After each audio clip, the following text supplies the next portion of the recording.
El tema que vamos a tratar hoy se titula Orando con el Espíritu, pero también con la mente. Entonces, orando con el Espíritu y con la mente. Esos son dos elementos fundamentales en la oración. Hay que orar con el Espíritu y con la mente.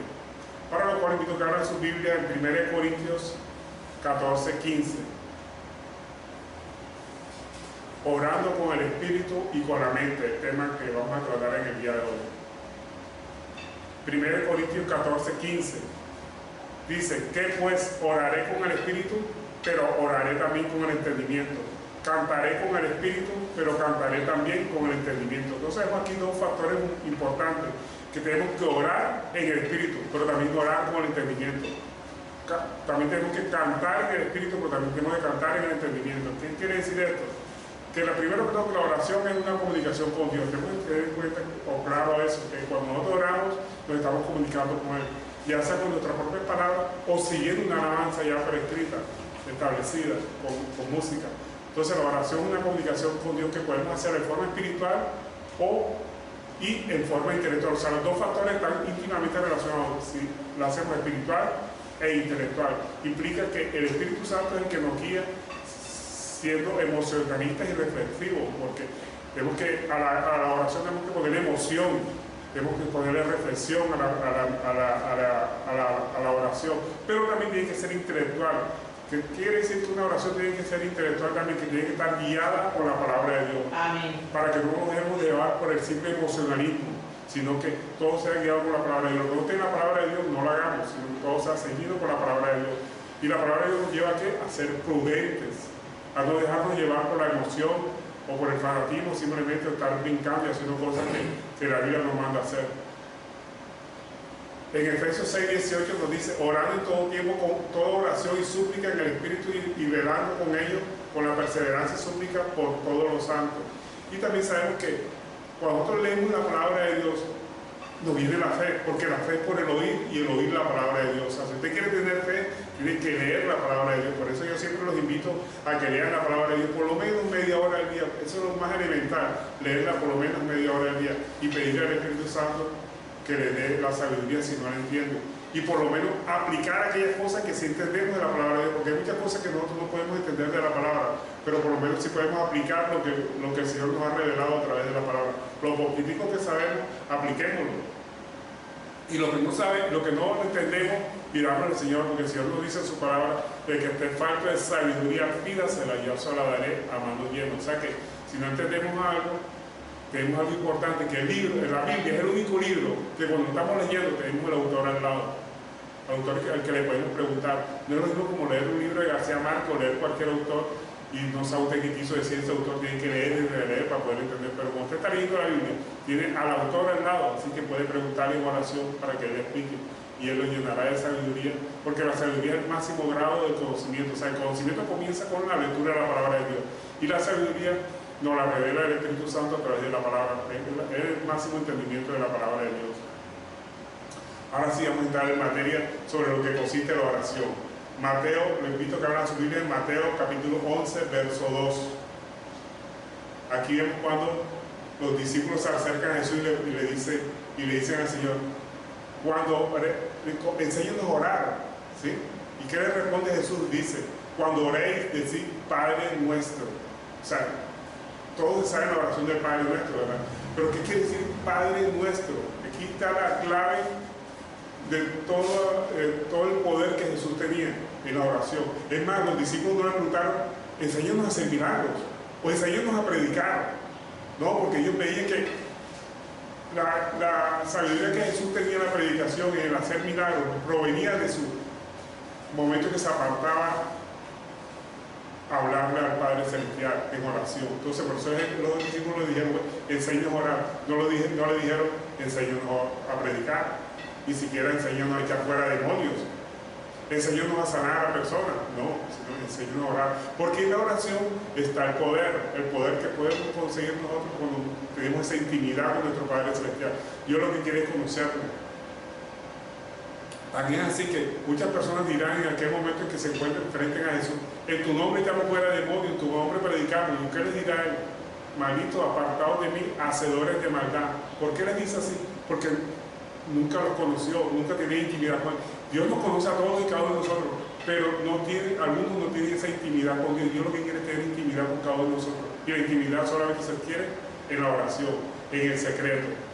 Cuando nosotros oramos al Señor en espíritu, pero también intelectualmente, con base en la palabra de Dios. O sea, que nuestra oración, además de estar guiada por el Espíritu Santo en nuestra vida, tiene que estar inspirada en la palabra de Dios, tiene que estar soportada, sustentada en la palabra de Dios. Entonces, volvamos al tema. Jesucristo dijo, cuando oréis, decid Padre nuestro. ¿Qué quiere decir Padre nuestro? Que nosotros hemos reconocido a nuestro Señor Jesucristo como nuestro único y suficiente Salvador, porque solamente somos hijos de Dios cuando hemos aceptado a Cristo como nuestro Señor y Salvador. La religión tradicional nos ha enseñado que todos somos hijos de Dios. Eso es falso. No todos somos hijos de Dios.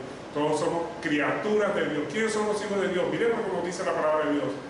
En Juan 1:12. ¿Quiénes son los hijos de Dios?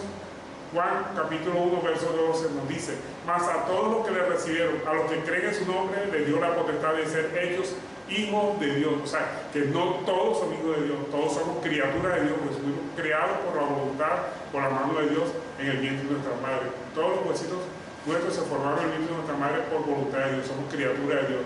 Pero nos constituimos en hijos de Dios cuando hemos aceptado a Cristo como nuestro Señor y Salvador, cuando depositamos nuestra fe en nuestro Señor Jesucristo, en la fe en la obra redentora que hizo en la cruz del Calvario, ese sacrificio que nuestro Señor Jesucristo hizo, es que nos hacemos nosotros hijos de Dios. Entonces, por eso nosotros oramos y decimos Padre nuestro. ¿Qué quiere decir Padre nuestro? Que hemos reconocido a Jesucristo como nuestro único y suficiente Salvador, que hemos reconocido, hemos depositado nuestra fe en Cristo. Por eso nos constituimos en hijos de Dios y podemos decir a nuestro Dios Padre nuestro, ¿sí? Entonces eso es importante que tengamos claro por qué la oración que nuestro Señor Jesucristo enseñó comenzó diciendo Padre nuestro. Tenemos que reconocer primero que Jesucristo es nuestro único y suficiente Salvador. ¿Salvador de qué? Jesucristo vino a salvarnos de nosotros mismos, de nuestra vana manera de vivir. Cuando nosotros aceptamos a Cristo como nuestro suficiente Salvador, es porque reconocemos que estamos perdidos, que somos pecadores, que sin Cristo no somos nada, estamos condenados al fuego eterno. Entonces Cristo vino pues para salvarnos. ¿Por qué vino a salvarnos? Porque ya estábamos condenados. Señor. La palabra de Dios nos dice, por cuando todos pecaron y están destituidos del reino de los cielos. Todos, desde que nacemos estamos destituidos. Entonces Cristo vino pues para darnos salvación. Nosotros no nos salvamos por hacer buenas obras, porque si nosotros nos salvamos por hacer buenas obras, ¿para qué vino Cristo? ¿Para qué se hizo madera en el escudo del madero? Siempre te hubiera dicho, sálvese que puede hacer bueno, pero bueno solamente es Dios. Es más, a Jesucristo le preguntaron, maestro bueno, ¿qué tengo que hacer para ser salvo? Para ganar el cielo, la vida eterna. Y Jesucristo le dijo, ¿por qué me llaman bueno? Solamente Dios es bueno. ¿Sería que Jesucristo no era Dios y no era bueno? Sí, Jesucristo era bueno y es Dios, sino que esa persona, ese joven que se le acercó a Jesucristo no lo reconoció como Dios, sino que lo reconoció como maestro. Por eso él le dijo, solamente Dios es bueno, pero Jesucristo es Dios, Dios encarnado. Y siempre lo reconocemos como nuestro Señor y como nuestro Salvador. Si no fuera Dios, no podría ser nuestro Salvador. Entonces, volviendo al tema, entonces tenemos que aceptar a Jesucristo como nuestro Señor. Eso nos da la calidad de hijo. Podemos llegar y decir Padre nuestro. Nos dijo Señor, ¿verdad? Cuando Jesucristo dijo, cuando oréis, decir Padre nuestro. No dijo, cuando oréis, decir Dios. Tampoco dijo Señor, Señor nuestro, no, Padre nuestro. O sea, cuando decimos Padre nuestro, se refleja una relación de intimidad con Dios. Y eso es lo que Dios quiere, que nosotros tengamos una relación íntima con Él. Y la relación íntima con Él la tenemos en oración. Si no sabemos orar, tenemos una oportunidad de orar, que es con las alabanzas, repitamos las alabanzas. Eso nos enseña a orar con música. Por eso la palabra nos dice, oraré con el Espíritu, pero también con el entendimiento. Cantaré con el Espíritu, pero también cantaré con el entendimiento. O sea, que los dos factores están íntimamente ligados, el Espíritu y el entendimiento. Si nosotros oramos con el Espíritu, tenemos que agregar el entendimiento, y el entendimiento nos da la palabra de Dios. No hagamos nada que esté por fuera de la palabra de Dios. Entonces, cuando nosotros decimos al Señor, Padre nuestro, es una relación cercana, es una relación de intimidad con Dios, que lo llamamos Padre. Y eso solamente indica que tenemos la capacidad o la calidad de hijo de Dios y podemos decirle al Padre. Pero también le dijo nuestro. ¿Qué significa que Padre nuestro? Que no solamente es no es Padre mío, sino Padre de muchas personas, no solamente es mío, sino para que nosotros tengamos una relación amorosa con las demás personas que también creen en Cristo Jesús. Por eso la oración dice Padre nuestro, no digo Padre mío, no Padre nuestro. Que entendamos que somos parte de una familia espiritual y debemos fomentar el amor entre todos los hijos de Dios. Una relación fundada en la unidad, en la hermandad, en el amor de todos los hijos de Dios. Por eso Jesucristo dijo, cuando oren, oréis así, Padre nuestro, para que entendamos que nosotros conformamos una familia espiritual y esa familia espiritual tenemos que ayudarnos los unos con los otros. En Gálatas 3:26 nos lo dice, ¿verdad? Dice, pues todos sois hijos de Dios por medio de la fe en Cristo. O sea, solamente somos hijos de Dios a través de la fe en Cristo Jesús. O sea, que si la persona no deposita fe en Cristo Jesús, no la ha aceptado como Señor y Salvador, no puede ser hijo de Dios. Y eso nos lo confirma la palabra de Dios en todas las partes. Esto contradice lo que la religión tradicional ha dicho, que todos somos hijos de Dios. No, todos somos criaturas de Dios. Hijos de Dios son aquellos que han aceptado a Jesucristo. Son hijos de Dios por medio de la fe depositada en nuestro Señor Jesucristo, en Cristo Jesús. Y esta palabra, Padre nuestro, es un llamado a tener una intimidad con Dios. Dios eso es lo que quiere de nosotros, que tengamos una relación de intimidad, una relación que busca una cercanía con Él, una invitación a confiar plenamente en Él, sabiendo que su provisión y su cuidado nunca se apartará de nosotros, que Él siempre está a un llamado de nosotros, que nosotros a veces somos los que nos olvidamos de Él, Él nunca se olvida de nosotros, si hemos tenido la calidad de hijos de Dios, si hemos aceptado a Cristo como Señor y Salvador a través de la fe depositada en Cristo Jesús. Entonces, cuando oremos, no oramos a un Dios distante, con miedo a la condenación por el pecado, sino que oramos a un Padre cercano, que desea tener una relación profunda y afectuosa con cada uno de nosotros, a un Padre, porque es Espíritu que nos ha dado, nuestro Padre que nos ha dado un espíritu nuevo, un corazón nuevo, una nueva forma de relacionarnos con Él, que está marcada con la confianza y la intimidad en el amor.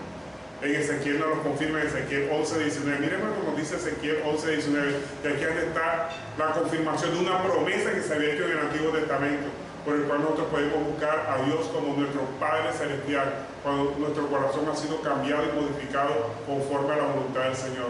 Amén. Ezequiel 11:19 nos dice, y les daré un corazón y un espíritu nuevo, pondré dentro de ellos, y quitaré el corazón de piedra en medio de su carne, y les daré un corazón de carne, para que anden mis ordenanzas y guarden mis secretos y los cumplan, y sean por pueblo, y yo sea por ellos Dios. O sea que cuando nosotros aceptamos a Cristo como nuestro Señor y Salvador, Dios nos cambia nuestro corazón, nos quita ese corazón de piedra, ese corazón insensible que teníamos antes, a un corazón de carne. Y ese es el cumplimiento de la profecía que ya había en Ezequiel, confirmado con Romanos 8:15, que dice, pues no habéis recibido un espíritu de esclavitud por el cual de temor, sino que habéis recibido el espíritu de adopción por el cual clamamos Abba Padre. Abba Padre significa papito mío, papito, podríamos decir, es una expresión amorosa y de cariño hacia nuestro Dios, que ya no lo llamamos Señor, sino lo llamamos Abba Padre, papito o Padre nuestro, como quiera llamarlo. El asunto es que lo que Dios quiere es una relación de intimidad con nosotros. Él nos conoce a cada uno de nosotros, pero Él quiere que nosotros lo conozcamos a Él conforme a su palabra. Él nos conoce, Él dice la palabra de Dios que hasta los cabellos nuestros están contados. Él nos conoce hasta cuántos cabellos tenemos en nuestra cabeza, pero Él quiere que nosotros lo conozcamos a Él. ¿Y quién quiere que lo conozcamos a Él? Para que tengamos intimidad con Él, todo conforme a su poderoso Espíritu Santo, y lo más importante, que todo esté conforme a su palabra, para que no seamos solamente emocionalistas, sino que también seamos inteligentes en el momento de dirigirnos hacia Dios, todo conforme a su palabra. Entonces, la oración es una forma de comunicarnos con Dios, que está guiada en primera instancia por el Espíritu Santo. El Espíritu Santo es el que nos guía, por eso tenemos que pedir al Espíritu Santo que nos ayude en toda intercesión que nosotros hacemos, en toda mediación hacia Dios. La oración debe ser guiada por el Espíritu Santo e inspirada por Él mismo. O sea, el Espíritu Santo no solamente nos guía, sino que nos inspira para que tengamos una buena comunión y relación con Él, como dice Efesios 6:18, que dice, orad en todo tiempo y súplica y oración en el Espíritu, y velando con ellos con toda perseverancia y súplica por todos los santos. O sea que la oración tiene que tener un matiz principal, que es espiritual, y ese matiz espiritual nos lo da el Espíritu Santo, que nos guía a toda verdad, y además que nos guía, nos inspira a orar con Dios, porque muchas veces no sabemos orar. Repetimos las mismas palabras de siempre: Señor, bendice a mi hijo, bendice a mi madre, bendice a fulano, bendice a Perecejo, y ahí nos quedamos nosotros siempre la misma oración. ¿Por qué? Porque no dejamos guiarnos por el Espíritu Santo. Cuando el Espíritu Santo nos guía, podemos nosotros orar conforme a la voluntad del Señor. Por eso la oración tiene que ser espiritual primero. ¿Y cómo tenemos una oración espiritual? Orando en lengua. La oración en lengua es fundamental para tener una verdadera comunicación con Dios. Pero a veces se critica mucho la oración en lengua porque se dice que la oración que sucedió en Pentecostés fue un evento único y exclusivo, en el cual los apóstoles hablaban en lengua, hablaban en su idioma natural y las demás personas entendían cada uno en su idioma diferente que tenían. Entonces, esto no era una oración en lengua, esto era una predicación en lenguas, por así decirlo. O sea, lo que ocurrió en Pentecostés no fue una oración en lengua, fue una predicación en lengua, un caso especial, único en la historia, en el cual los apóstoles predicaron el Evangelio. Hubo una señal de que el Evangelio debía ser predicado a todas las naciones y lenguas del mundo. Ese fue el primer milagro que se dio con la Pentecostés cuando llegó el Espíritu Santo sobre los apóstoles. Eso no era hablar en lengua, no era orar en lengua, sino hablar en lengua desde el punto de vista de la predicación. Los apóstoles no estaban orando, sino que estaban predicando.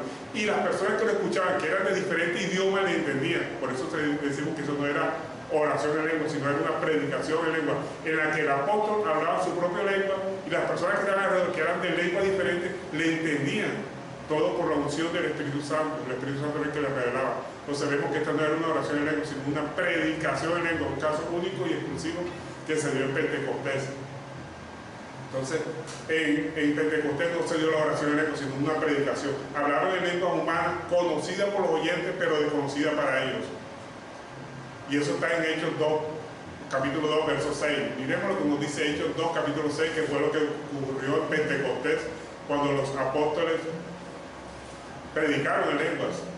Dice, y hecho este estruendo, se juntó la multitud y estaban confusos, porque cada uno les oía hablar en su propia lengua, y estaban atónitos y maravillados, diciendo, mirad, ¿qué no son galileos todos estos que hablan?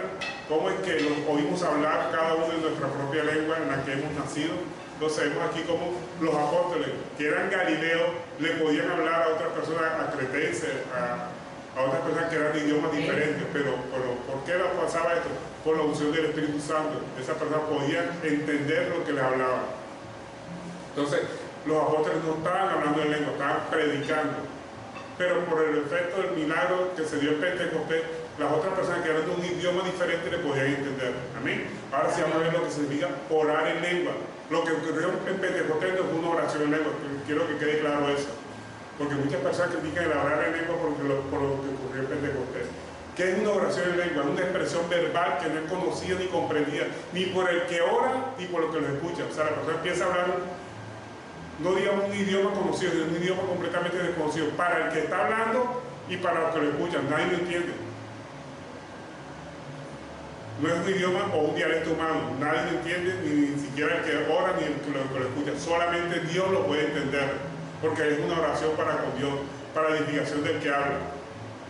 Y solo por quien tenga el don de interpretación, Dios se llega a profetizar, porque es para edificar a la iglesia. Cuando una persona habla en lengua y otro puede interpretarla, esto significa profetizar. La persona profetiza con respecto al don de lengua de interpretación, interpretar el don de lengua.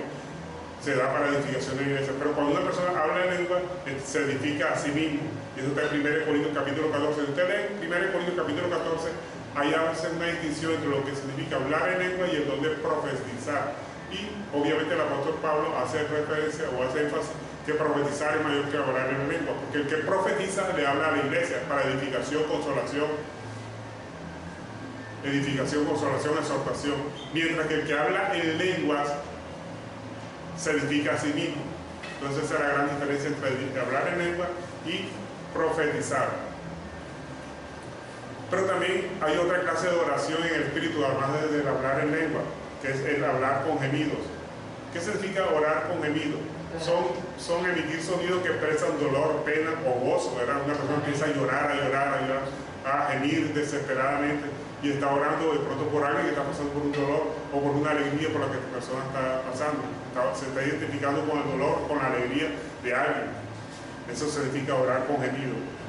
Cuando las palabras no son suficientes para expresar lo que sentimos, viene la oración con gemidos. Es una intercesión profunda y espiritual. Y miren lo que nos dice Romanos 8:26 sobre la oración con gemidos. Todo está con base en la palabra de Dios. La oración con gemido está en Romanos 8:26. Romanos 8:26 nos dice, y de igual manera el Espíritu nos ayuda en nuestra debilidad, pues qué hemos de pedir como conviene no lo sabemos, pero el Espíritu mismo intercede por nosotros con gemidos indecibles. O sea, el Espíritu Santo a través de nosotros emite gemidos que solamente entiende Él. Mas el que escudriña los corazones sabe cuál es la intención del Espíritu, porque conforme a la voluntad de Dios intercede por los santos. Entonces, cuando la persona está orando con gemido, está intercediendo por alguien, eso lo hace a través del Espíritu Santo en la persona. Entonces ya vimos dos formas de oración en el Espíritu. Primera oración en el Espíritu, oración en lengua, y segunda, oración con gemido. Por ahí otra tercera, que es la oración con lloro, que es derramar lágrimas. Hay personas que cuando están orando empiezan a derramar lágrimas. A veces pueden ser de alegría, de tristeza, todo de acuerdo con el Espíritu lo vaya manifestando esa persona. Son expresiones emocionales, espirituales, de quebrantamiento y de adoración. O sea que puede estar la persona llorando porque está quebrantado ante el Señor o por adoración ante el Señor. Es una forma poderosa de liberar nuestros sentidos. Lucas 22:44 nos habla de eso, ¿verdad? Que cuando nuestro Señor Jesucristo estaba en agonía. Lucas 22:44, miremos lo que nos dice Lucas 22:44. Aquí nos habla del proceso de agonía que sufrió nuestro Señor Jesucristo cuando iba antes de ir a la cruz del Calvario. Dice, y estando en agonía oraba más intensamente, y era su sudor como grandes gotas de sangre que caían hasta la tierra. Entonces aquí vemos que él derramó lágrimas, y no solamente derramó lágrimas, sino derramó gotas de sangre que parecían un sudor espeso. Y eso lo confirma Hebreos 5:7, que dice, y Cristo en los días de su carne, ofreciendo ruegos y súplicas con gran clamor y lágrimas al que le podía librar de la muerte, fue oído a causa de su temor reverente. Esa fue la oración en lloro que hizo nuestro Señor Jesucristo. Y si Él la hizo, nos estaba enseñando a nosotros cómo hacerla también. Pero además de la oración, la oración de ser espiritual, la oración también debe estar inspirada en la palabra de Dios. No podemos dejar que una oración esté por fuera de la palabra de Dios. Todo lo que nosotros hagamos tiene que estar siempre fundado en la palabra de Dios. Se enfoca en lo que sabemos y lo que entendemos de la misma palabra de Dios. Amén. Cuando nosotros estamos orando, recordamos la promesa de Dios. Y la mayor promesa de Dios es que Él nos prometió perdonar nuestros pecados. Entonces, cuando nosotros logramos a Dios, le pedimos perdón por los pecados, no solamente presentes, sino los pasados, inclusive los futuros. Todos nos perdona a Dios. Cuando Él en la cruz del Calvario murió por nuestros pecados, nos estaba perdonando no solamente por los pasados, pecados pasados, sino los pasados, los presentes y por los futuros. Así que si usted ha pecado, el mismo Espíritu lo redarguye para que en oración se dirija al Padre Celestial a través de nuestro Señor Jesucristo, le pida perdón por los pecados, porque la palabra nos dice, si alguno ha pecado, abogado tenemos para con el Padre, a nuestro Señor Jesucristo, el justo. Entonces, no es que el cristiano tenga licencia, por así decirlo, para pecar, sino que cuando ha pecado, él se recurre a pedirle perdón al Señor y obviamente a restablecer las relaciones con el que ha ofendido o ha tenido algún problema. Siempre buscar la reconciliación, primero con Dios. El cristiano verdadero busca primero la reconciliación con Dios y después la reconciliación con el hermano que ha ofendido o que lo ha ofendido. Entonces, eso es lo importante que es de la palabra de Dios, el perdón. Y Dios nos ofreció también, además del perdón de pecado, una vida nueva que tenemos en Cristo Jesús. Una vida nueva aquí mismo en la tierra, porque ya no somos lo que éramos antes, que dejamos de ser lo que éramos antes para empezar a vivir una vida nueva. Y una vida eterna junto a la presencia de nuestro Padre Celestial. Entonces esa es la gran promesa de Dios. La gran promesa de Dios es el perdón de nuestros pecados y darnos una vida nueva aquí en la tierra y una vida nueva cuando Cristo venga en gloria. O nosotros partamos antes de que Cristo venga. Amén. Entonces la oración que está enfocada en la palabra de Dios debe enfocarse en reconocer sus atributos, sus principales atributos, que son justicia, amor y fidelidad.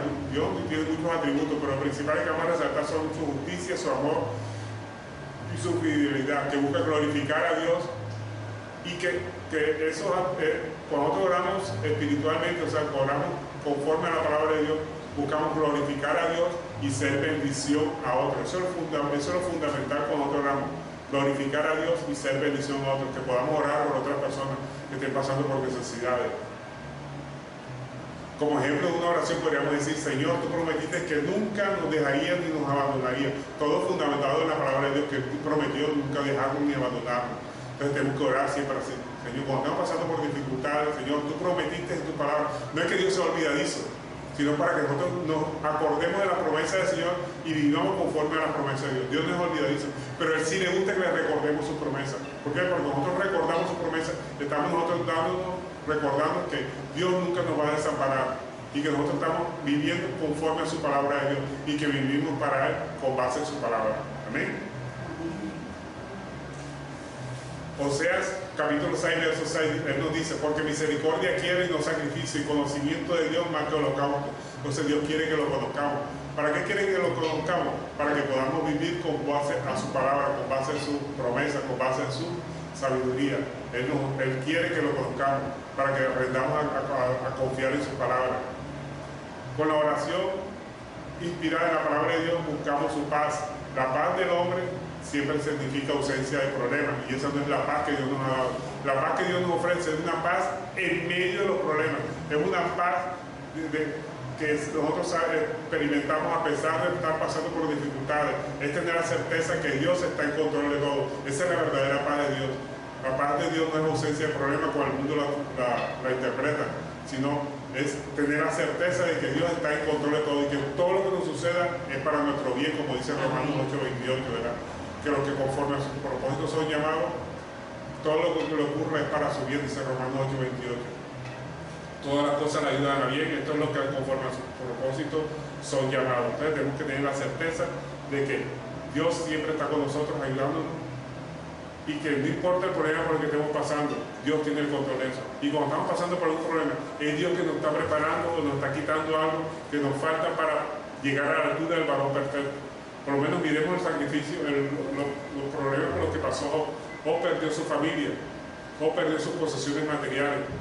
Y a pesar que la Biblia dice que él era un hombre íntegro, pero ¿por qué Dios permitió que Job pasara por toda esa dificultad? Porque Job tenía un pecado implícito que él no sabía, que él lo reconoció después, que era su orgullo de pensar de que él era obediente a la palabra de Dios, y que porque era muy obediente a la palabra de Dios nada le podía pasar. Confiaba en su propia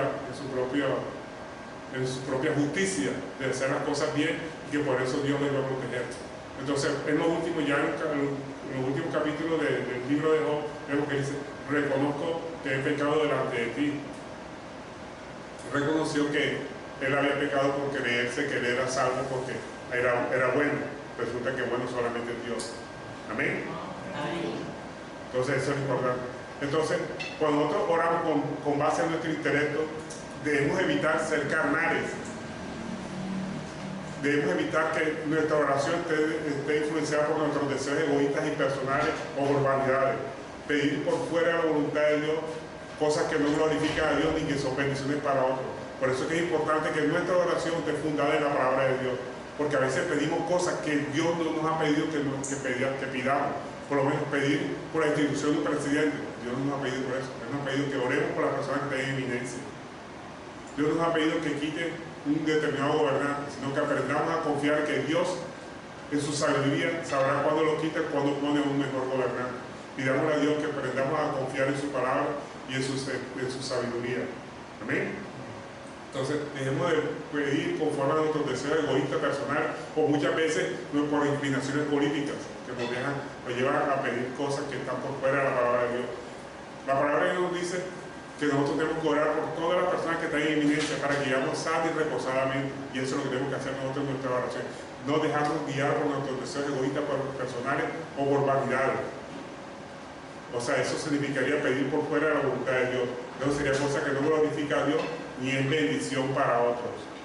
Santiago 4:3 nos dice: pedís y no recibís porque pedís mal para gastar en vuestros deleites. O sea, cuando nosotros pedimos para cosas egoístas, con base en nuestras pasiones, nuestros deseos personales, nunca vamos a recibir respuesta positiva. Siempre será un no rotundo de parte de Dios. Amén. Él quiere siempre que pidamos conforme a su palabra de Dios, primero para glorificarlo a Él y para bendecir a otros. Ese es el fundamento de nuestra oración siempre. Debe ser eso. Todo que glorifique a Dios y que sea bendición para otros. Nunca hay maldición para otros. Entonces la oración es efectiva cuando nos centramos en las necesidades, primero de Dios, glorificar a Dios, y en las necesidades del prójimo. Dios quiere que todos los hombres sean salvos. Entonces tenemos que orar por la salvación de todos los hombres, inclusive aquellos que están desviados de la palabra de Dios, aquellos que proponen normas que van contra los mandamientos de Dios. Tenemos que orar por esas personas para que sean salvos, orando por los ministros de Dios, orando por los presidentes, orando por las personas en eminencia. Tenemos que orar por ellos, predicando la palabra. Esa es otra forma de buscar de que las personas sean salvas. ¿Y cómo oramos por el prójimo? Buscando ayudar al prójimo, clamando por ayuda de Dios, y que lo ayudemos con nuestra fuerza cuando podamos hacerlos. Porque dice la palabra de Dios pero el que tiene bienes de este mundo y ve a su hermano pasando necesidad y cierra contra él su corazón, ¿cómo mora el amor de Dios en él? Entonces es la única parte en la que nosotros vemos que Dios nos pide que ayudemos físicamente, pronto monetariamente, con las personas que están pasando necesidad. Pero no porque nos pidan ayuda, sino porque Dios lo pone en nuestros corazones. Porque muchas veces se están valiendo de la generosidad de las personas para abusar de ellos. Entonces, simplemente cuando Dios le pone en su corazón ayudar a otro, de nada sirve decir que usted tiene amor de Dios y no puede ayudar a otros pudiendo usted ayudar. Pero no porque le pidan, sino porque Dios le pone ese deseo en su corazón. Amén. Para evitar que seamos, ¿qué sería la palabra? Que jueguen con nosotros. Las circunstancias buenas o malas le suceden tanto a las personas buenas como a malas. Eso depende de las acciones, no depende de las acciones, sino del propósito de Dios. Así que no pensemos que porque si estamos pasando por cosas malas es porque Dios nos está castigando, sino depende del propósito de Dios en nuestra vida, los planes de Dios. Y los planes de Dios siempre es bueno, agradable y perfecto. Esa es la voluntad de Dios. Ella siempre es buena, agradable y perfecta. A veces nos permite pasar por valles para cambiar algo en nuestra vida. Entonces, simplemente aprendamos a confiar en Dios, que todo lo que Dios permite en nuestra vida es para nuestro bien. La eficiencia de la oración está en pedir conforme a su voluntad, no conforme a nuestra voluntad. Descubramos, pues, que la voluntad de Dios se hace a través del cumplimiento de su palabra y la comunión diaria con Dios. Dios quiere que nosotros estemos en comunión diaria con Él. Para concluir, miremos lo que nos dice 1 Corintios 14, 40. Todo lo que se haga en la iglesia y cuando estemos orando, hágase decentemente, dice la palabra de Dios, pero hágase todo decentemente y con orden. Pablo nos enseña que la oración es un acto de adoración auténtico, no es un espectáculo, porque muchas veces en las iglesias se presentan espectáculos cuando está orando, sobre todo cuando está orando en lengua, que la gente se tira a un lado, patean sillas, hacen desastres. O sea, se convierte más todo en un espectáculo que desvía la oración, que desvía lo que la predicación de la palabra de Dios. La oración que se hace dentro de la iglesia tiene que ser en forma decente, hágase todo decentemente. La oración auténtica no es un espectáculo para ver que el movimiento del poder de Dios, no, ese es un movimiento de demonios que hace que se desvíe la atención de la predicación de la palabra más para ponerla en el espectáculo que se está haciendo. Pablo nos enseña que la oración, además de ser una oración auténtica, debe ser espiritual y con el entendimiento. ¿Qué significa debe ser espiritual? Que debe ser viva, con pasión y con entendimiento, que tiene que ser efectiva, arraigada en su voluntad, para evitar desviaciones, para evitar espectáculos o shows dentro de la iglesia. La oración debe evitar que sea solo emocional, o sea, espiritual, o solo intelectual, porque sería sin dirección o sin pasión. Tienen que estar los dos elementos conjugados dentro de la oración. La oración tiene que ser tanto espiritual como intelectual. Espiritual, fundada en la inspiración del Espíritu Santo, e intelectual, basada en la palabra de Dios. Tiene que tener los dos elementos para que haya dirección, pero con pasión. Haya pasión con dirección de la palabra de Dios. La oración debe ser guiada por el Espíritu y estar firmemente cimentada en la palabra de Dios. Amén. Entonces, ¿cómo aprendemos nosotros a orar? Guiándonos por la palabra de Dios. Nuestro Señor Jesucristo dijo: cuando oréis, oréis así: Padre nuestro. Identifiquémonos con Dios como nuestro Padre Celestial. Pero para identificarnos con Dios como nuestro Padre, tenemos que identificarnos como hijos. Y para identificarnos como hijos tenemos que aceptar a Cristo como nuestro Señor y Salvador, depositar nuestra fe en Cristo nuestro Señor, y que a través de esa fe nosotros somos salvos y podemos llegar y clamar a Dios y decirle: Abba Padre, o como sería en español, papito mío. Lo que el Señor quiere es que tengamos una relación personal con Él, una relación en la que podamos nosotros identificarnos íntimamente con Él en forma amorosa, en forma circunstancial, y lo más importante, que tengamos en cuenta que la oración es para comunicarnos con Dios, y eso es lo que el Señor quiere, que tengamos una oración constante con Él, que nos mantengamos unidos con Él, para que pueda ser una oración eficaz. La oración puede dirigirse mentalmente o con palabras a Dios para hacer peticiones, súplicas conforme a su voluntad. Todo tiene que ser conforme a su voluntad, porque si pedimos algo por fuera de su voluntad, Él nos oye. Pero al contrario de Jesús, si pedimos algo conforme a su voluntad, podemos tener la certeza de que Él nos oirá y que se cumplirá todo lo que hayamos pedido si está conforme a su palabra. Amén. Bueno, y esta es la enseñanza que tenemos para el día de hoy, lo que significa orando con el espíritu y con la mente, que es el tema que tratamos el día de hoy.